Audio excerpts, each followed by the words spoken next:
فلسطین کی تاریخ ایک بہت ہی قدیم اور پیچیدہ تاریخ ہے جو ہزاروں سال پرانی ہے۔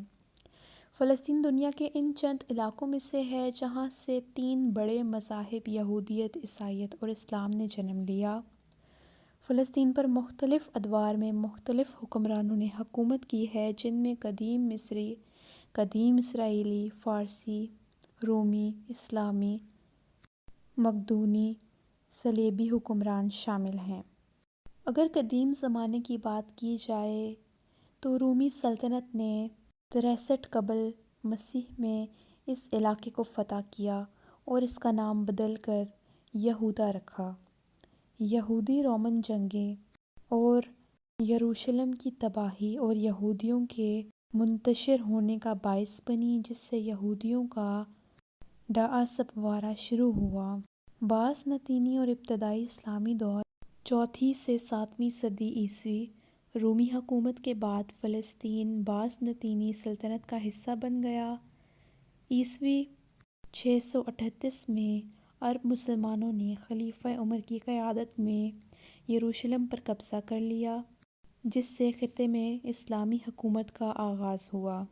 اگر صلیبی دور کی بات کی جائے تو پہلی صلیبی جنگ کے دوران یورپی عیسائیوں نے یروشلم پر قبضہ کیا اور یروشلم کی لاطلانی سلطنت قائم کی۔ ایک مسلم رہنما صلاح الدین نے 1187 میں یروشلم پر دوبارہ قبضہ کیا۔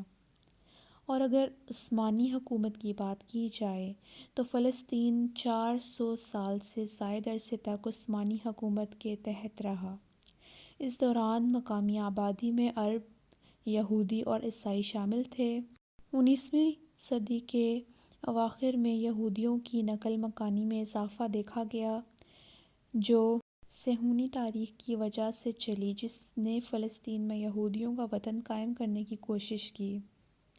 اور اگر برطانوی مینڈیٹ 1917 سے 1948 تک پہلی جنگ عظیم کے بعد لیگ آف نیشنز نے برطانیہ کو فلسطین پر حکومت کرنے کا مینڈیٹ دیا، اس دوران یہودی تارکین وطن اور عرب باشندوں کے درمیان کشیدگی میں نمایاں اضافہ ہوا۔ 1947 اقوام متحدہ کی تقسیم کا منصوبہ اقوام متحدہ نے 1947 میں تقسیم کا ایک منصوبہ پیش کیا، جس کے تحت فلسطین کو الگ الگ یہودی اور عرب ریاستوں میں تقسیم کیا جائے گا۔ اس منصوبے کو یہودی رہنماؤں نے قبول کیا، لیکن عرب رہنماؤں نے اسے مصدر کر دیا، جس کے نتیجے میں تشدد ہوا۔ اسرائیلیوں کا اعلان آزادی، جو کہ 1948 کو یہودی ایجنسی کے سربراہ ڈیوڈ بین گوریون نے ریاست اسرائیل کے قیام کا اعلان کیا۔ اس اعلان کے نتیجے میں پہلی عرب اسرائیل جنگ شروع ہوئی، جس کے نتیجے میں لاکھوں فلسطینی عرب بے گھر ہوئے۔ 6 روزہ جنگ، جو کہ 1967 میں ہوئی، اس میں اسرائیل نے عرب ممالک کے ساتھ 6 روزہ جنگ لڑی اور فلسطین کے باقی مانند علاقوں پر بھی قبضہ کر لیا۔ تب سے لے کر اب تک اسرائیل فلسطین کے بیشتر علاقوں پر قابض ہے اور فلسطینیوں کو خود مختاری کا حق نہیں دیا گیا ہے۔ اسرائیل نے اس مختصر مگر اہم تنازع کے دوران مغربی کنارے، غزہ کی پٹی، مشرقی یروشلم اور گولان کی پہاڑیوں پر قبضہ کر لیا۔ فلسطینیوں نے اپنا وطن واپس جانے اور اپنی خود مختار ریاست قائم کرنے کے لیے متعدد جدوجہد کی ہے، لیکن انہیں اسرائیل کی فوجی طاقت اور امریکہ کی حمایت کے سامنے ناکامی کا سامنا کرنا پڑا ہے۔ آج بھی فلسطین دنیا کے سب سے بڑے مہاجر کیمپوں میں سے ہے، جہاں لاکھوں فلسطینی اپنے گھروں سے بے گھر ہو کر رہ رہے ہیں۔ فلسطینی مسئلہ دنیا کے سب سے طویل عرصے سے حل نہ ہونے والا مسئلہ ہے اور اس مسئلے کے حل کے لیے عالمی سطح پر مسلسل کوششیں کی جا رہی ہیں۔